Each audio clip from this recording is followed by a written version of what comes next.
Assalamualaikum warahmatullahi wabarakatuh. Nama saya Siti Armianingsih. Saya akan menjelaskan tentang jurnal yang telah saya buat dengan judul Psikoterapi Islam sebagai alternatif solusi bagi gangguan psikis di masa pandemi. Oke, yang pertama saya akan menjelaskan tentang pengertian psikoterapi Islam.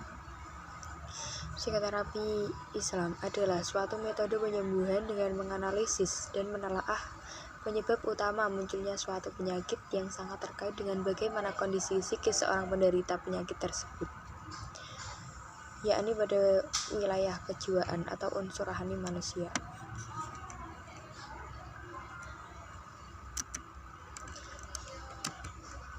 Yang kedua, yaitu peranan tasawuf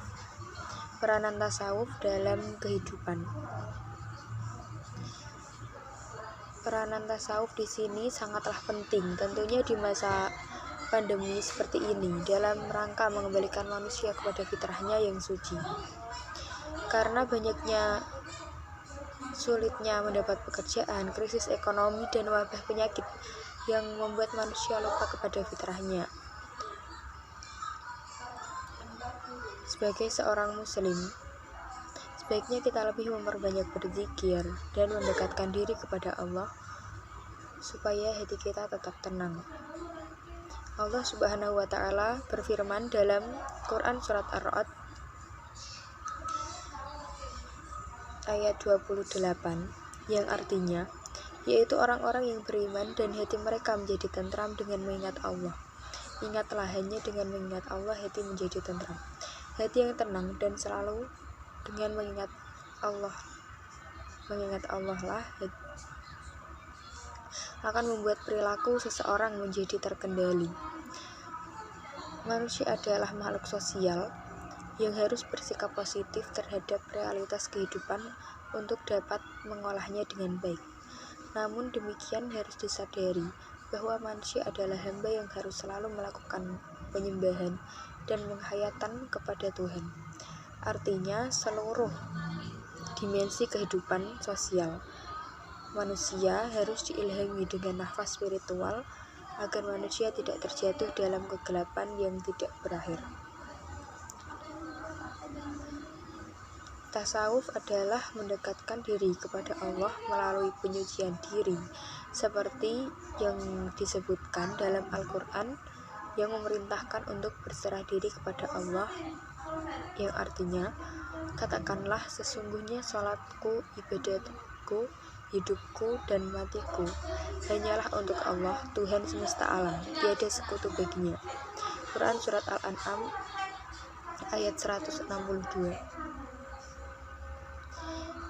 Jadi di sini ketika kita dalam kehidupan kita selalu mengingat Allah, kita selalu melakukan apapun karena Allah, insya Allah kita tidak akan terjerumus ke dalam hal-hal yang tidak diinginkan.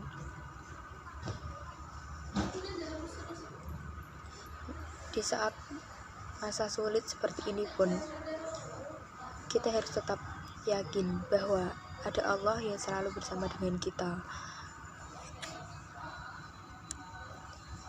Jadi kita harus tetap tenang dan selalu berpikir positif dalam hal apapun itu. Oke, selanjutnya yakni zikir sebagai penenang jiwa. Zikir ini adalah pernyataan sikap setiap muslim yang perlu direnungkan dan diwujudkan. Zikir di sini bukan hanya sebatas qomat kamit membaca kalimat-kalimat tertentu, namun merenungkan ridha Allah, yakni dengan melakukan segala sesuatu karena Allah, baik itu dalam kesulitan ataupun kebahagiaan. Ridha kepada Allah menurut para sufi yaitu mengandung makna yang luas, diantaranya tidak menentang pada qada dan qadar Tuhan, menerimanya dengan senang hati, mengeluarkan perasaan benci dari hati sehingga yang tinggal di dalamnya hanyalah perasaan senang dan gembira. Intinya di sini kita dituntut untuk selalu ikhlas dalam menjalani hal apapun itu, meskipun dalam keadaan sulit sekalipun, karena pada hakikatnya semua itu adalah sesuatu yang telah direncanakan Tuhan untuk kita. Adapun musibah itu tentunya diberikan kepada kita dengan batas yang sekiranya itu sudah bisa kita lalui, karena tidak mungkin jika Allah memberikan sesuatu melebihi batas kemampuan kita. Jadi di sini kita harus selalu bersyukur dan bersikap ikhlas dalam menjalani hal apapun itu, meskipun dalam keadaan sulit sekalipun atau dalam kesusahan. Orang yang berhati ridho pada Allah memiliki sikap optimis, lapang dada, kosong hatinya dari dengki, selalu berprasangka baik, selalu bersikap husnudzon. Bahkan lebih dari itu, memandang baik sempurna, penuh hikmah, karena segala sesuatu yang terjadi, baik itu baik ataupun buruk, maksudnya di sini apapun itu yang terjadi, pasti semua itu mengandung hikmah. Meskipun pada saat ini seperti adanya pandemi seperti ini, tentunya semua itu pasti ada hikmahnya.